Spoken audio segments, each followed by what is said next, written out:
प्रगति यात्रा के दौरान आरा पहुंचे और वहां जगदीशपुर में छात्रों ने जो है विरोध कर दिया है। कैसे देखते हैं इस तरह की घटना को? देखिए, विरोध का मुख्यमंत्री का विरोध होता ही रहता है, इसमें कोई नई बात नहीं है। और विरोध के एजेंडे होते हैं और ऐसे कोई भी पॉलिटिकल पार्टी विरोधी दल कोई मुख्यमंत्री का विरोध करे तो ज़्यादा जनता नोटिस नहीं लेता। आम जनता अपने सवालों पर मुख्यमंत्री का विरोध करता है तो वो बड़ी बात है, लेकिन ये कोई झंडे लगाकर विपक्षी दल करे उसका कोई आम जनता नहीं। काला झंडा, लेकिन इशू बताइए ना कि क्या है आपके सवाल है? छात्र नेता अपनी मांगों क्या मांग 13 सूत्री मांग का मेमोरेंडम दिए हैं कि मुख्यमंत्री जी आ रहे हैं तो मुख्यमंत्री जी को यह सूचना कर दें।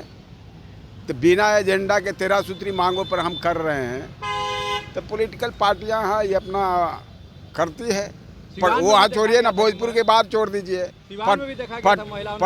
पटना आकर के बात करते हैं। हाँ, आम महिलाएं करती है तो ये बड़ी बात है।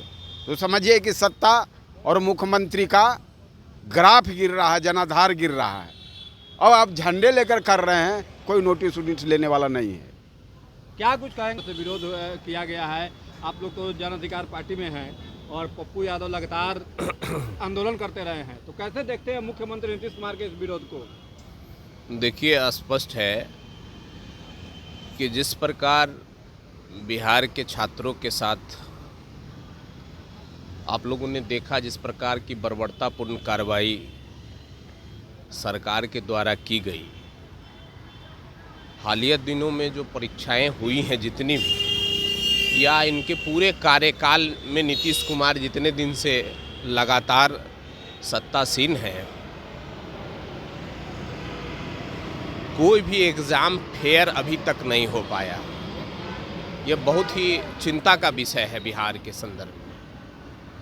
और आज आपने देखा जिस प्रकार से छात्र नौजवानों ने इनको काला झंडा दिखाने का काम किया है। ये यात्रा कौन सा कर रहे हैं? प्रगति यात्रा। प्रगति यात्रा। अब बताइए, बिहार में प्रगति कहाँ पे दिख रही है आपको?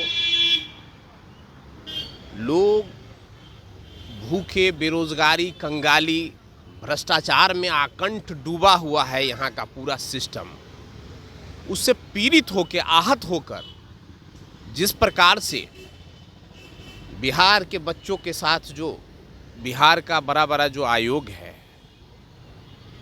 खुलेआम बोली लगाकर और उस सरकारी पदों को बेचा जा रहा है। सरकार के संरक्षण में यह सब संभव हो सकता है। और जब छात्र इसके लिए आंदोलन कर रहे हैं पूरे बिहार में, तो सरकार के कान में जू तक नहीं रेंग रही है। वो अपनी जिम्मेवारियों से कहीं ना कहीं मुंह फेर रहे हैं।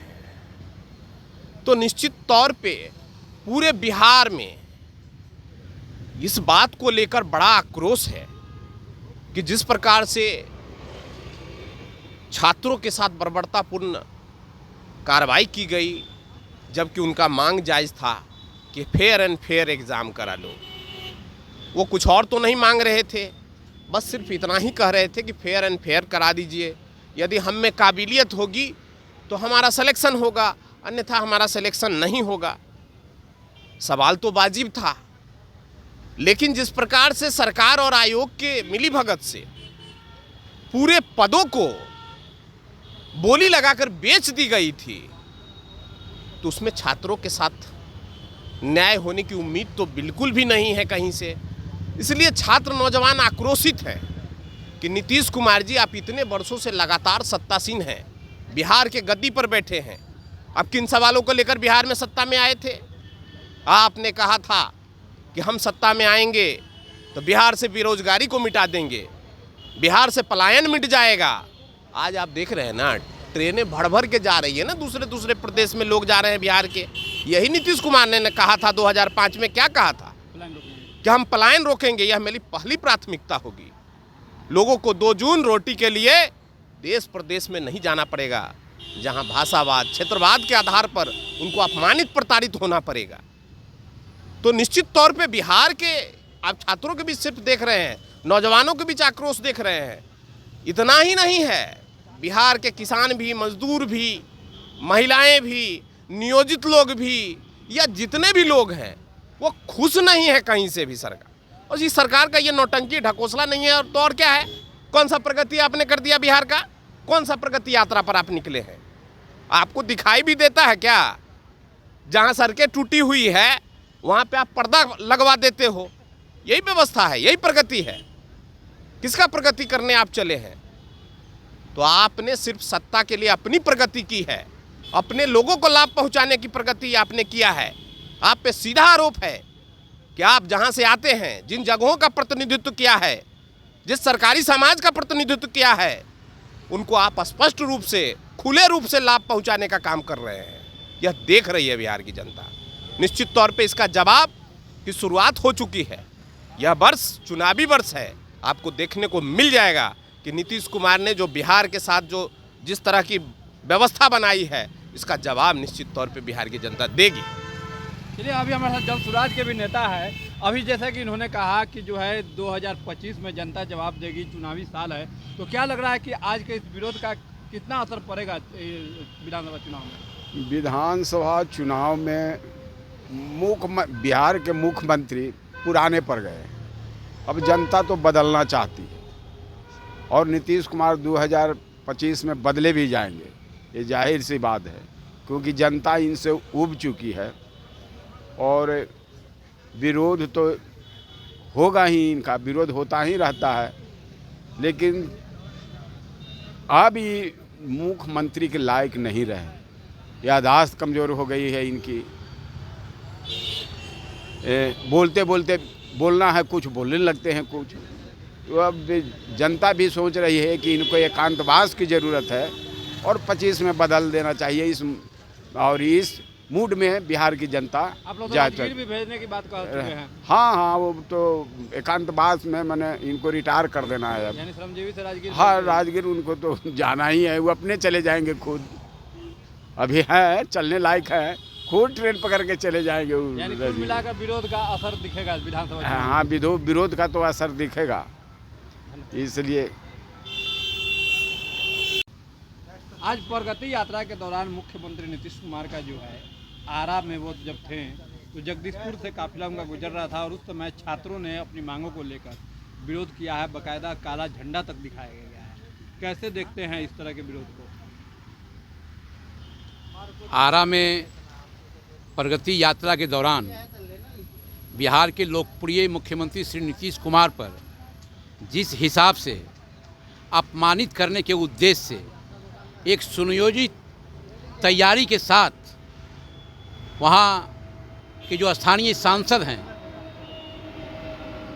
उस पार्टी से जुड़े हुए छात्रों के द्वारा जो उत्पात मचाया गया है, काला झंडा दिखाया गया है, मैं इसका निंदा करता हूं और इस पूरे घटनाक्रम को बिहार सरकार से उक्त घटनाक्रम का उच्च स्तरीय जांच करा करके ये पता लगाया जाए और सार्वजनिक किया जाए कि जो छात्र के भेष में कुछ नवयुवक काला झंडा दिखा रहे थे, उनका किस राजनीतिक दल से रिश्ता है। ये निश्चित तौर से मेरा मानना है कि राजनीतिक साजिश वहाँ के स्थानीय सांसदों द्वारा बिहार के मुख्यमंत्री श्री नीतीश कुमार जी के साथ में किया गया है। लेकिन सिवान में भी तो विरोध हुआ था, महिलाओं ने विरोध किया था। प्रगति यात्रा पूरे बिहार में बिहार के मुख्यमंत्री श्री नीतीश कुमार जी घूम रहे हैं, विकास कार्यों का जायजा ले रहे हैं, बिहार का विकास कर रहे हैं। भारतीय जनता पार्टी के साथ साथ सभी एनडीए गठबंधन बिहार के मुख्यमंत्री श्री नीतीश कुमार जी के नेतृत्व में एकजुट है। तो क्या विपक्ष बैठा हुआ रहेगा? विपक्ष का छाती फट रहा है, इसलिए बिहार के मुख्यमंत्री जी को अपमानित करने के उद्देश्य से जहां तहां जो है इस तरह का प्रदर्शन किया जा रहा है। आज आरा में जो है प्रगति यात्रा के दौरान मुख्यमंत्री नीतीश कुमार का जो है विरोध कर दिया गया, छात्रों के द्वारा काला झंडा तक दिखाया गया है। क्या कुछ कहेंगे? देखिए, ये प्रगति यात्रा जो है ना, विपक्ष के लिए विपत्ति यात्रा हो गया है। जिस तरह से जनता जो है इस प्रगति यात्रा में हिस्सेदारी ले रही है, जिस तरह से विकास हो रहा है, जिस तरह से जो भी योजनाओं का जो है समीक्षा माननीय मुख्यमंत्री जी कर रहे हैं, निश्चय ही हर जिला में जो जा कर के और वहाँ की जनता खुश है। विपक्ष अब इस समय नेता विहीन तो था ही है, अब नीति और मुद्दा विहीन भी हो गया। इससे हताश होकर के इस प्रगति यात्रा में अवरोध डालने की कोशिश किया। मैं कहना चाहता हूं प्रतिपक्ष के नेता से और विपक्ष के दलों से सबसे कि आप लोग जनता के सेवक बनिए, न कि विरोध करने से कुछ नहीं होगा। माननीय मुख्यमंत्री जी जनता के सेवक है, जनता के आशीर्वाद से विगत 20 सालों से राज कर रहे हैं और आने वाले समय में भी राज करेंगे। इस तरह का जो है अवरोध पैदा करने से कुछ नहीं होगा। लेकिन विरोध में तो छात्र थे सर, काला झंडा लेकर। अरे वो टोटल्स जो है वामदल और आरजेडी के लोग थे, सब उनके छात्र थे। आरजेडी के छात्र इकाई थे, वामदल के थे, एनएसवाई के लड़के थे, और वो जान करके ये लोग पीछे से वहाँ के सांसद और आरजेडी के लोग करवा रहे हैं। लेकिन उससे कुछ होने वाला नहीं है, क्योंकि माननीय मुख्यमंत्री नीतीश कुमार जी को जनता का आशीर्वाद है, वो जनता का सेवक है। इसलिए इस तरह का अगर कुछ भी अवरोध पैदा कर रहे हैं तो आने वाला विधानसभा में वहाँ की जनता जो है इनका मुंह तोड़ जवाब देगी। तो क्या अगर इस तरह की अगर साजिश की गई है तो प्रशासन इस पर कुछ कार्रवाई करेगी? प्रशासन अपना काम करेगा, लेकिन ये जनता के कामों में जो है इन लोगों का इस तरह से दखलंदाजी बर्दाश्त नहीं किया जाएगा, क्योंकि जनता के हित में माननीय मुख्यमंत्री जी काम कर रहे हैं। आप देखिए जिस प्रदेश जिलों में जो है प्रगति यात्रा हुई है, वहाँ के देखिए योजनाओं का कितना सफलता मिल रहा है, कितना काम हो रहा है, और रुके हुए काम को आगे बढ़ा रहे हैं। और इससे ये हताश हो गए हैं, इससे ये निराश हो गए हैं। इसलिए इन लोगों को मुद्दा चाहिए कि किसी तरह से रोकने को, लेकिन अंधेरा को रोकने से सूरज कभी रुकता है। धन्यवाद।